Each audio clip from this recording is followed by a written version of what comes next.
신학의 대중화와 신학의 현장화를 추구하는 이신근TV에 오신 여러분을 뜨겁게 환영합니다. 반갑습니다. 그리고 고맙습니다. 위르겐 몰트만의 명저 희망의 신학을 강독해 드립니다. 오늘은 27번째입니다. 제3장 예수 그리스도의 부활과 미래 13 하나님 나라의 미래와 인간의 자유 1 이 부분 내용이 조금 길어서 두 번 나누어서 설명드립니다. 오늘은 첫 번째인데요. 특히 희망의 신학에서는 하나님의 나라라는 말이 이 용어가 자주 나오지는 않습니다.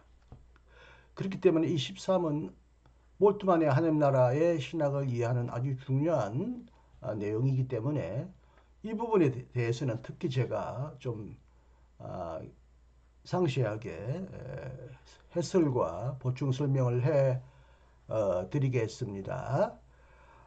크게 기대해 주시기를 바랍니다. 종말론의 진정한 중심은 하나님의 나라와 하나님의 통치라는 거죠. 그리고 계속 사용되고 있고요. 또 내용적으로 또 변하고 있는 종말론의 기본 개념은 또 하나님의 나라와 하나님의 통치로서 약속되고 기대되는 것 안에 있다라고 합니다. 하나님의 나라는 영토, 영역 개념이고요. 하나님의 통치는 상태 혹은 활동의 개념이죠.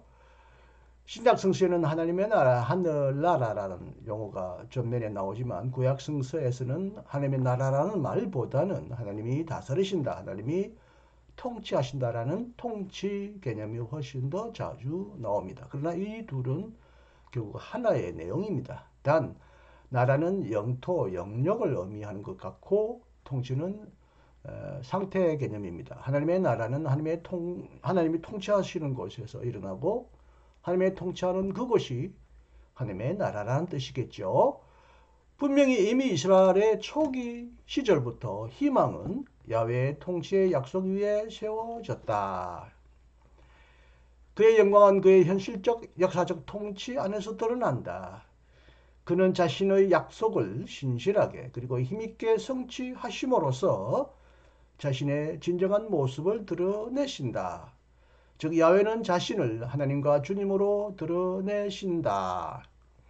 이스라엘 초기라고 말하면 족장 시대라기보다는 이제 광야 시대, 출애굽 이후의 시대를 지시하는 것 같습니다.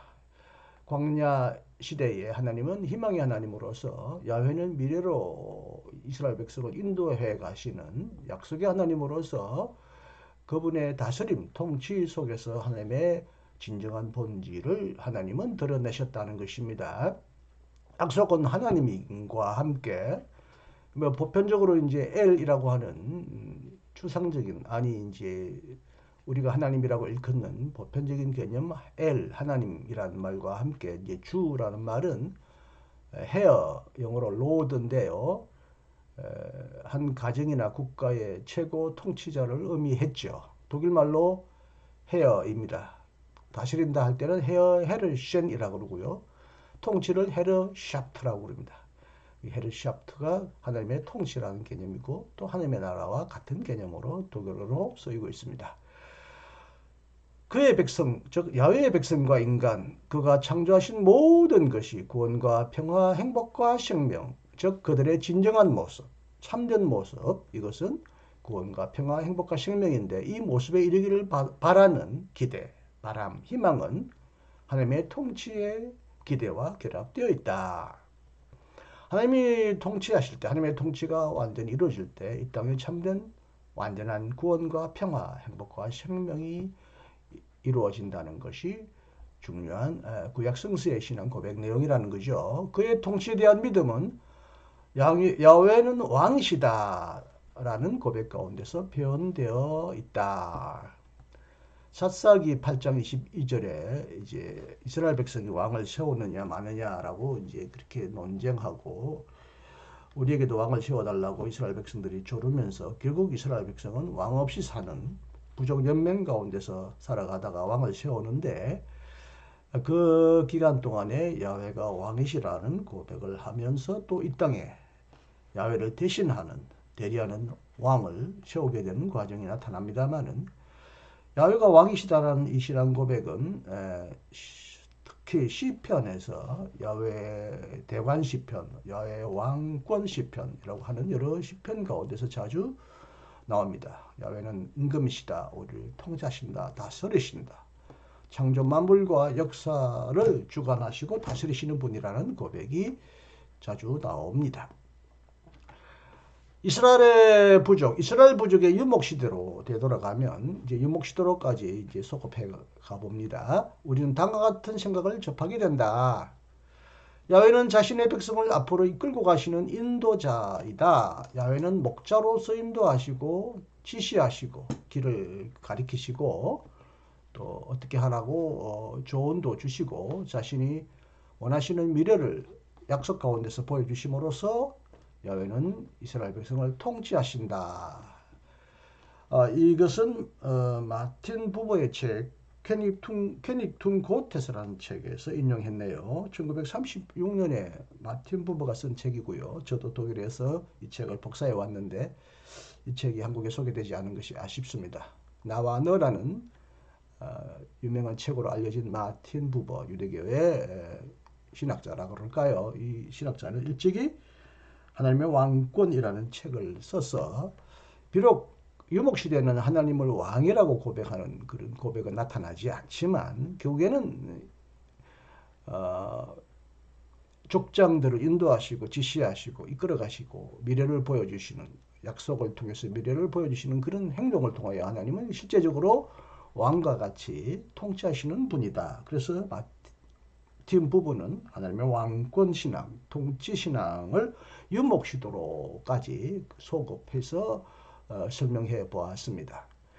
야훼 통치는 1차적으로는 인간의 자연적 환경, 만물, 우주 만물에 대한 통치라기보다는 약속의 땅으로 인도하는 이스라엘 백성을 약속의 땅 가나안 땅으로 인도하는 미래의 땅으로 인도하는 가운데 나타났다. 즉 그것은 이례적이고 반복할 수 없는 놀랍고 새로운 목표를 지향하는 사건들 속에서 드러나는 역사적인 통치다. 하나님의 통치는 유목시대에서는 자연적인 통치라기보다는 자연 만물을 통치하시는 하나님의 통치라기보다는 이스라엘 백성을 구체적으로 인도하시고 이끌어가시는 역사적인 통치라는 뜻이 되겠습니다. 원래 애초에 이것 하나님의 통치는 약속과 신실, 성취 안에서 이루어지는 통치를 의미했다. 따라서 그의 통치 아래서 살아가는 삶은 새롭게 출발하는, 새롭게 탈출하는, 그리고 순종하면서 미래를 받아들일 자세를 가지는 역사적인 유랑, 방랑, 방황이라기보다는 방랑 혹은 하나님의 지시를 따라 끊임없이 미래를 이 땅을 향하여 새롭게 출발하는 그런 그 반전, 거닐어 간다. 늘 길을 가고 있다는 것이죠. 역사적인 유랑을 의미했고 약속으로부터 주어지고 약속을 향해 열려진 삶을 의미했다. 이미 희망신학 앞부분 1부에서 2부인가요? 약속과 신앙인가요? 그 부분에서 모트만은 구약 성서에서 하나님이 약속의 하나님이시라는 걸 구체적으로 아주 잘 설명합니다. 제2장이 약속과 역사네요. 여기서 하나님은 약속의 하나님, 이스라엘 백성을 미래로 인도하시는 약속의 하나님이라는 것을 아주 잘 설명했습니다. 제 이 강의 안에 1부터 7까지 쭉 살펴보시면 잘 알 수 있겠습니다. 하지만 팔레스틴의 자연 종교와 주로 이제 자연의 순환과 자연의 과정을 숭배한 특히 바알 신앙과 같은 자연적인 종교와 논쟁하고 그리고 세계를 신의 현현 장소로 생각하는 표상.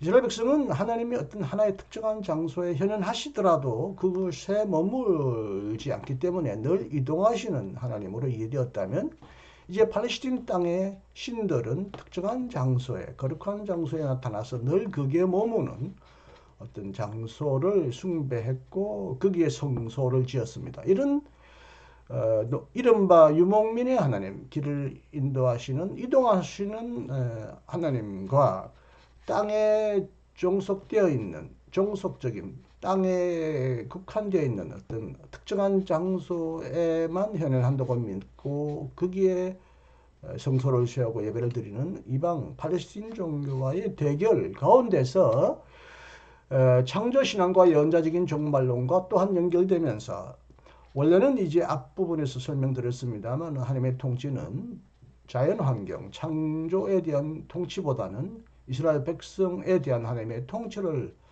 고백하는 역사적인 신앙이었는데 팔레스틴 땅에 있는 종교들이 근본적으로 창조신앙, 자연신앙이기 때문에 이 창조신앙, 만물에 대한 통치권과 섭리, 주관을 이제는 야훼에게 돌리는 과정에서 창조신앙을 수용하고 그리고 나중에는 이제 예언자들의 종말론과도 연결되면서 하나님의 통치 표상은 이제 보편적인 것이 되었고 원래는 이스라엘 백성에 대한 하나님의 구체적인 역사적인 통치였지만 이것이 창조 만물 신앙에 대한 창조 만물에 대한 신앙과 창조 신앙과 또 예언자적 혹은 묵시적인 미래 예언을 말하는 이런 신앙과 결합되면서 하나님의 통치, 하나님의 나라는 이제 온 우주에 미치는 보편적인 표상이 되었다는 것이죠. 동시에 이와 동시에 유일한 하나님의 통치의 보편성은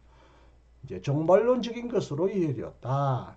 원래 하나님의 통치와 하나님의 나라는 이제 창조 만물 가운데 그리고 특별히 이스라엘 백성들의 선택과 하나님의 구체적인 그 활동 가운데 나타났지만 이제 점차 이 하나님의 통치 신앙이 창조 신앙과 예언자적 신앙과 결합되면서 하나님의 통치 신학이 이제 정말론적인 것, 미래적인 것으로 변하게 되었다는 뜻으로 이해될 수가 있겠습니다. 만물에 미치는 하나님의 왕권에 대한 신앙, 하나님이 이 땅을 정의로 심판하기 위해 오신다는 생각, 이런 것들이 시편에 자주자주 고백되고 있죠. 이런 생각은 이스라엘과 함께 동행하셨던 하나님, 약속과 탈출의 하나님, 유목민들의 하나님, 유목시대의 광야의 하나님 신앙과 연결되었다는 것입니다. 그리하여 보편적인 신현현의 표상은 자연 종교의 표상으로 보완될 수 있었고 보편적인 온 만물에게 임하는 하나님의 보편적인 신현현이라는 표상이 이제 자연 종교 안에서 나타나는 그런 그 현현 사상과도 연결되거나 보완될 수 있었다. 그것과 보충될 수 있었다. 등에 결합될 수 있었다고 말하는 것이죠. 즉 이스라엘의 신앙도 유목민에게서부터 계시된 하나님과 가나안 땅에서 계시된 하나님, 신앙된 하나님이 결합되면서 자연 종교적인 표상도 적절히 수용하고 변형하고 종합했다는 것입니다. 이와 동시에 자연 종교의 표상도 역사적인 약속신앙의 토대 위에서 약속신앙의 토대 위에서 자연 종교의 표상도 적절히 수용되면서 종말론적인 어떤 윤곽, 틀을 가지게 되었다. 하나님의 통치의 표상에는 두 요소가 서로 결합되어 있다. 하나는 하나님의 역사적 통치, 특히 이스라엘 백성을 향한 하나님의 구체적인 통치에 대한 회상, 기억과 그것에 대한 신뢰고 다른 하나는 세계와 모든 민족, 만물, 우주 만물이 하나로 어울려 하나로 다 같이 하나님의 통치를 받고 또 하나님을 찬양하게 될 보편적인 미래적인 종말론적인 통치에 대한 기대다라고 할 수 있겠습니다.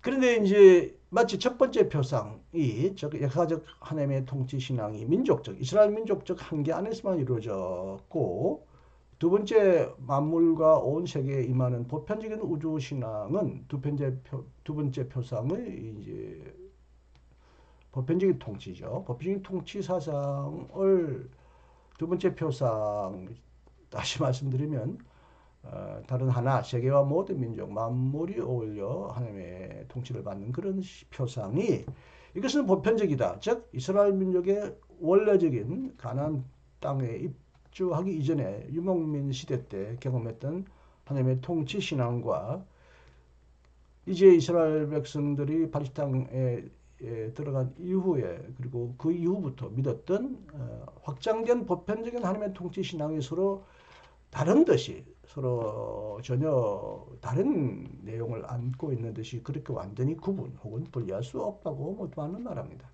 오히려 보편적인 기대는 이스라엘에게 이루어진 행해진 하나님의 주권 행동의 특별한 역사적 현실성을 회상하는 것에 근거했다. 미래의 보편적인 하나님의 통치에 대한 기대는 이스라엘 백성에게 이루어진 하나님의 역사적인 통치, 역사적인 현실, 하나님의 행동의 역사적 현실을 회상하는 것에 근거해서 이루어졌다는 것이죠. 이스라엘의 역사적 자주권, 즉 이스라엘 왕국이 통치권이 무너진 이후 이스라엘 왕국이 멸망한 후 하나님의 통치에 대한 기대가 랍비 신학에서는 그전에는 이제 이스라엘 통치 신학이 주로 왕권 신학, 왕국의 신앙과 그 다음에 제사장의 제사 신학을 통하여 결정되었지만 이스라엘 백성이 무너지면서 왕국만 무너진 것이 아니라 성전, 성소 신앙도, 성전을 중심으로 했던 제사장 신앙도 결국 완전히 와해되었기 때문에 그 이후부터는 이제 회당을 중심으로 하는 랍비 신학이 등장했죠. 여기에서는 율법에 충실한 자의 순종 안에서 하나님의 통치가 현재화되었다고 믿었고 또 묵시 사상, 묵시 문학, 묵시적 신학에서는 세계사에 대한 사변, 세계사가 어떻게 착착착착 강대국의 순차적인 통치와 멸망을 통해 최종적으로 하나님의 통치가 이루어질 것에 대한 사변, 스페쿨라치온, 일종의 문학적 사변이죠. 흔히 예언이라고 말하지만 문학적 구상입니다. 역사적 내용을 포함하고 있는 문학적 사변이죠. 이것을 통해서 하나님의 통치가 이제 미래화되었다. 그리고 하나님의 오시는 하나님은 오신다. 하나님은 오신다라는 고백이 구약 성서에서 자주 나오는데 하나님의 오심, 도래는 세계사의 과정에 맡겨졌다. 이렇게 사회 과정 속에서 실현되는 것으로 신앙되었다고 말할 수 있겠습니다. 이러한 사실은 새로운 경험 내용이 없다면 하나님의 통치의 약속을 역사적으로든 종말론적으로든 이해할 수 없게 되었다는 것. 하나님의 통치의 약속은 하나님이 보여주실 새로운 역사적 사건, 새로운 경험에 대한 내용을 통해서 실증되고 입증되었다라는 뜻이 되겠습니다. 신약 성서에서 바실레이아는 특히 공간복음 전성에서 분명히 중심적인 개념이다. 이 개념은 전성의 모든 층에서 중심적이다. 물론 사복음에 비하여 후기 이제 서신, 바울 서신에서는 사복음만큼 그렇게 자주 나오지는 않지만 바울도 하나님의 나라 통치 신앙을 나름대로 새로운 상태로 변형하거나 확장해서 이해하고 있음을 볼 수가 있습니다. 즉 하나님의 나라 신앙이 포기된 것은 아니다라는 것이죠. 부활절 이전의 예수의 메시지 활동, 기적과 비유는 하나님의 나라라는 용어와 함께 설명된다. 부활절 이전에 예수의 모든 말씀 선포 활동, 기적과 비유는 바로 하나님 나라라는 용어와 함께 하나님 나라의 표징으로, 하나님 나라의 기적, 하나님 나라의 증거로서 설명되었죠. 예수는 메시아적인 하나님 나라를 선포하였다. 예수의 하나님 나라 선포의 특수성은 그가 하나님 나라에 가까움, 하나님 나라에 들어감, 하나님의 나라를 물려받음, 하나님 나라가 가까이 왔다.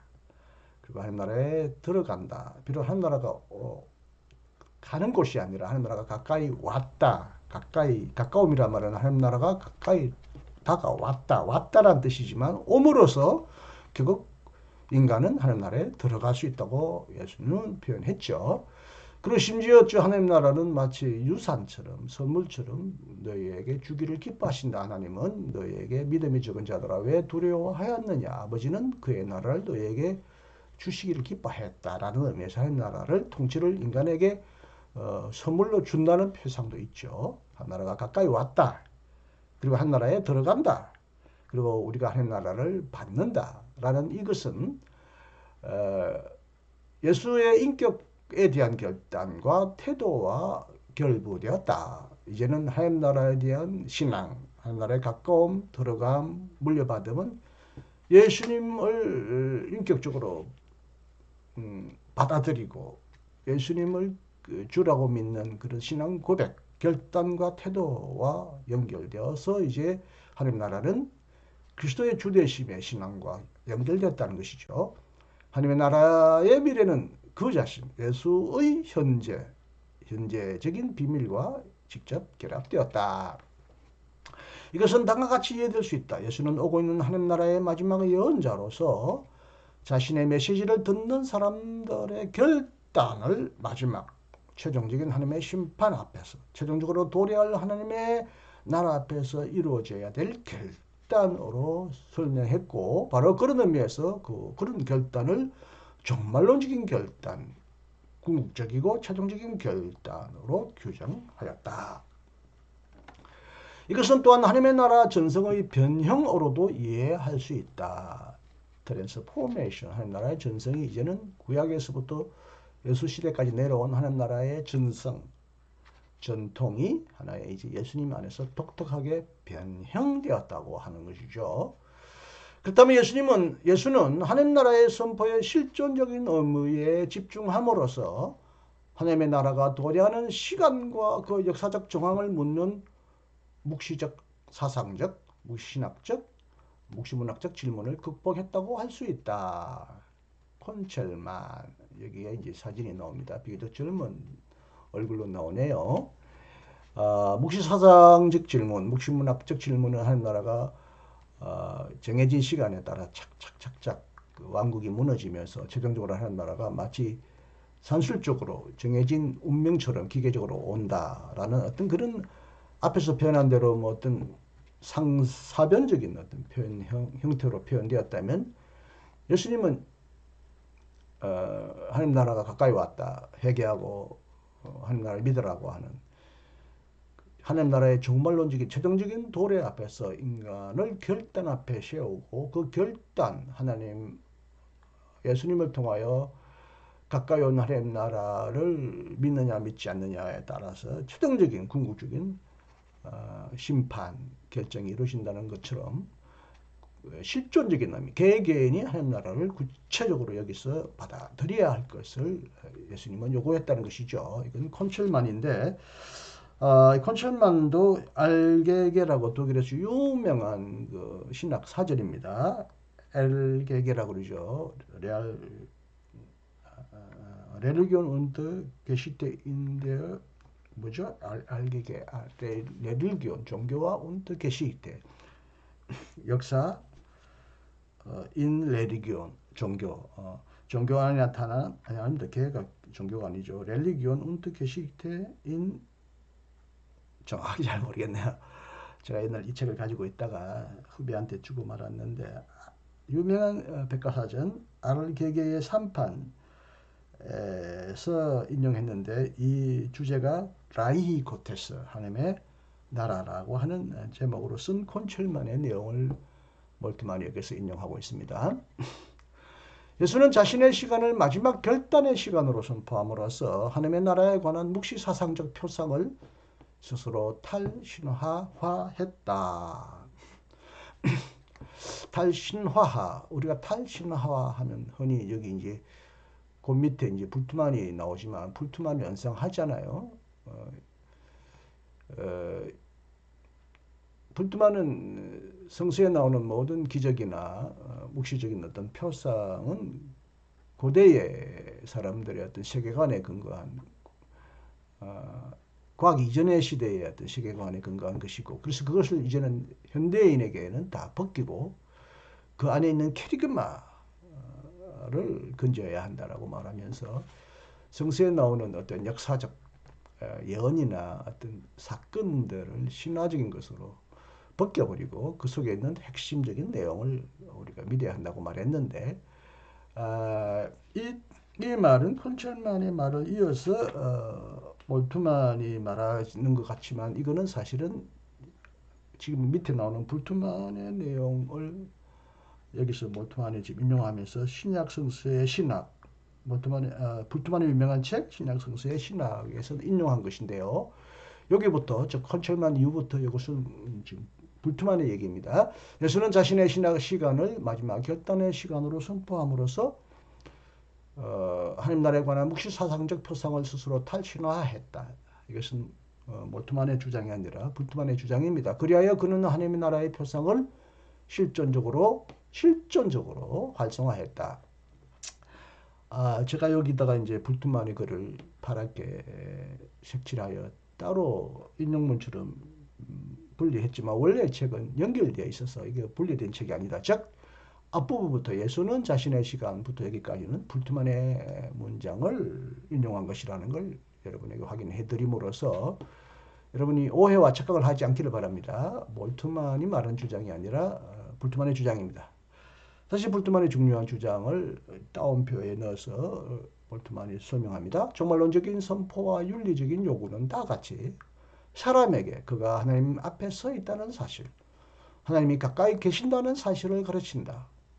그것은 그의 현재가 지금이 순간순간이 하나님을 위해 결단해야 하는 현재 순간임을 가르친다라고 불트만은 말함으로써 미래적이거나 역사적인 하나님 나라에 대한 신앙을 현재적인 것으로 실존적인 결단을 촉구하는 것으로 탈실화하고 혹은 실존주의화했다라고 불트만의 말을 인용합니다. 그러나 몰트만은 이 말에 동의하기보다는 이 말을 비평하게 됩니다. 왜냐하면 하지만 이렇게 되면 이렇게 말함으로써 불트만에 대한 몰트만의 견해가 다르다는 것을 여기서 이미 우리는 알 수 있습니다. 만약 그렇게 되면 하나님 나라가 역사적이거나 미래적이거나 보편적인 것이 아니라 단순히 윤리적인 것으로 혹은 하나님의 가까움 앞에서 종말론적인 결단을 촉구하는 하나의 회개의 촉구로서만 이해가 되게 되면 예수의 한 나라의 선포의 특수성은 결국 실존적인 윤리화가 되는 셈이 되고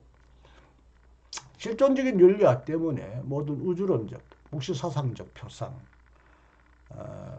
미래에 이루어질 어떤 우주적인 사건, 묵시사상적인 어떤 사건 이런 것들은 그에 대한 모든 생각들, 표상들은 결국 퇴색해버린다는 거죠. 역사적 사건이나 종말론적인 미래나 이런 것들은 다 무의미해지고 오직 실존적인 결단만이 남게 된다. 그렇지만 원시교회가 오직 윤리적인 이유만으로 여기서 윤리적인 말을 했지만요. 불트만에게서는 윤리적인 실존이라기보다는 어떤 하나님의 은총, 가까이 온 은총 앞에서 과거의 자신을 의지하고 율법을 의지하고 어떤 전통을 의지하던 것으로부터 철저히 새로이 다가오는 하나님의 은혜 앞에 회개하는 어떤 윤리적인 전환을 표현하는데요. 윤리적인 전환이라기보다는 어떤 삶의 방향의 전환이라고 해야 하겠는데 단순히 윤리적으로 도덕적으로 새로운 삶, 깨끗한 삶, 거룩한 삶을 사는 것만이 종말론의 핵심이다. 이런 식으로 표현하면 안 되겠습니다. 그렇게 이제 주장한 학자들이 있긴 있었는데요. 여기에 윤리적이라는 말에 너무 집착하지 마시고 어떤 하나님 나라의 은혜 앞에 인간이 회심하고 새로운 결단하게 되는 하나님의 어떤 은혜를 수용하는 인간이 마치 그 믿음으로 얻게 된다고 하는 그런 바울의 혹은 루터의 칭의신앙과 같은 것을 포함하는 것이라고 보아야 하겠습니다. 불트만은 다른 것은 다 탈신화하고 구시대적인 것, 반과학적인 것으로 버려버리지만 루터교 신학자답게 오직 믿음으로 하나님의 새로움에 대한 인간의 철저한 참여를 통한 어떤 하나님의 칭의 신앙만은 불트만이 끝까지 붙들었던 것으로 저는 기억합니다. 자본의 원시교회가 오직 이런 실존적인 이유만으로만 예수의 메시지를 계속 선포했을 리가 없고 그럴 권리를 가졌을 리도 없다. 저는 여기다가 만무하다라고 번역했다가 여기서 잠깐 다시 없다라고 번역했는데요. 원시교회가 하나님의 나라를 오로지 윤리적 실존적인 의미에서만 선포했을 리는 없다. 우주와 역사의 미래는 무관심하다, 무의미하다 이렇게 말했을 리가 없다는 거죠. 원시교회가, 초대교회가 예수의 메시지를 계속 선포하고 또 이를 나름대로 변형할 수 있었던 근거와 권리가 뭐냐? 그것은 바로 한 사건, 역사적인 사건, 부활한 자의 현현에 있다고 봅니다. 바로 이 사건 때문에, 부활한 자의 나타나심 때문에 교회는 예수의 모든 말과 행동을 회상하고 이제 예수를 온 세계의 주님으로, 통치자로 선포했다는 거죠. 하나님이 그를 온 세계의 통치자로 세우셨다. 하나님이 세계에 대한 통치권을 예수님에게 위임했다. 하나님이 예수를 죽은 자 가운데서 일으키셔서 오른편 보좌에 앉히셔서 세계 만물의 통치자로 임명하셨다라고 하는 이 신앙, 부활한 자의 현현에 근거하여 새로운 형태의 변형된 하나님 나라 신앙, 그리스도의 주되심을 선포했다는 거죠. 하지만 부활 현현은, 부활하신 분의 예수 그리스도의 나타나심은 묵시적인 기대의 지평 안에서 인식되고 선포되었다. 부활 신앙이야말로 예언자적이고 특별히 묵시적인 문학에서 자주 나오는 신앙인데요. 이 부활 현현 신앙은 묵시적인 기대, 미래의 만물의 갱신이나 보편적인 부활, 이런 미래의 그 기대의 지평 안에서 부활 현현은 인식되고 선포되었다는 것입니다. 즉 부활은 종말론적인 사건으로 인식되었고 예수는 부활의 첫 열매, 모든 만인의 부활, 만물의 부활의 첫 열매, 첫 번째 사건으로 인식되었다.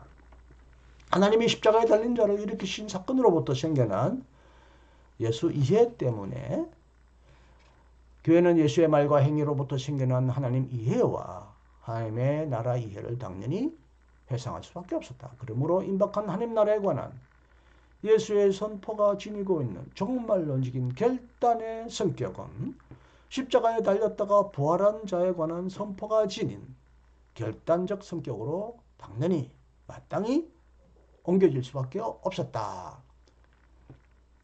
하나님 나라의 도리 앞에서 인간이 회개하라, 결단하라고 하는 결단은 이제 부활한 자에 대한, 부활한 자가 선포한 그 선포에 대한 결단적인 성격으로 변형되었다, 바뀌었다는 거죠.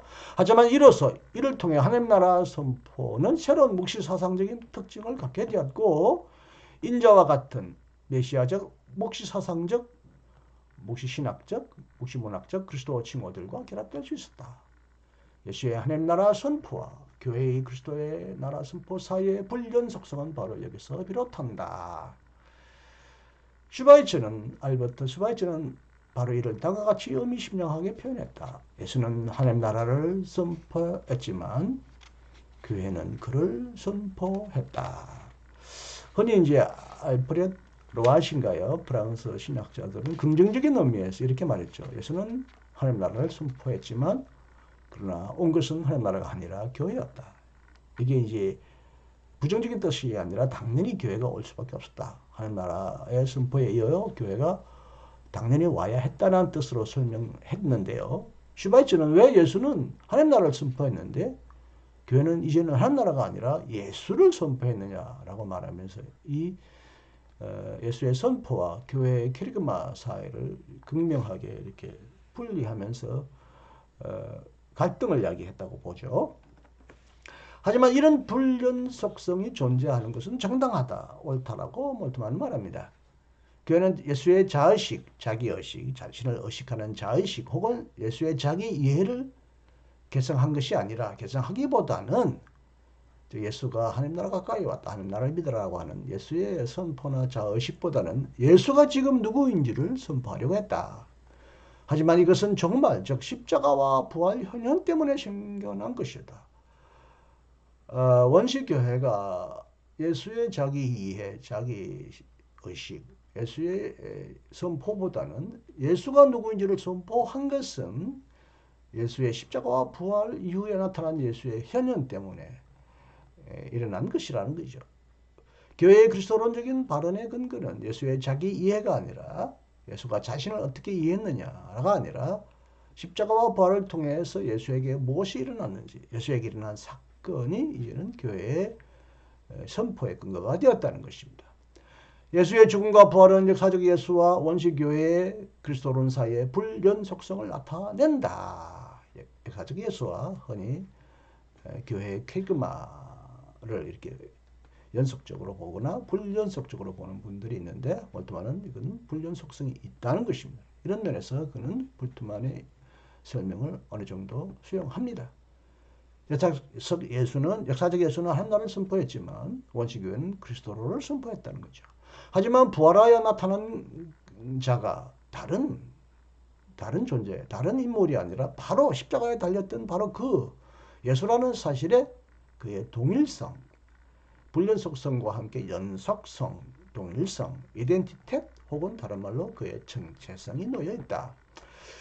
초대교회가 예수와는 달리 하나님 나라가 아니라 예수를 선포했다고 하는 의미에서 불연속성이 있다고 말하지만 결국 역사적 예수와 부활한 그리스도는 하나다, 동일한 분이다라는 의미에서 연속성이 있다고 말하는 거죠.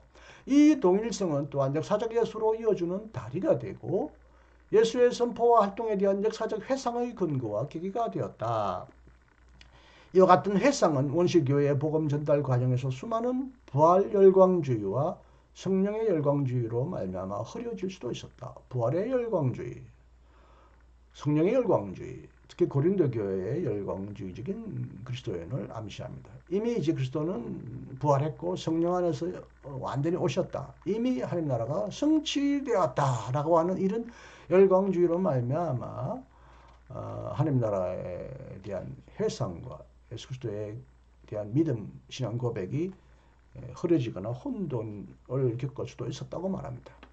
하지만 그러나 예수의 십자가가 이른바 하나님 나라의 도래의 지연에도 불구하고 그럼에도 불구하고 하나님 나라는 여전히 완전히 오지 않았음에도 불구하고 예수의 십자가가 하나님 나라의 약속을 잊지 않는 유일하고 충분한 근거가 되었듯이 그리스도의 부활 현현은 그의 선포를 회상 속에서 현재화하는 유일하고 충분한 근거가 되었다.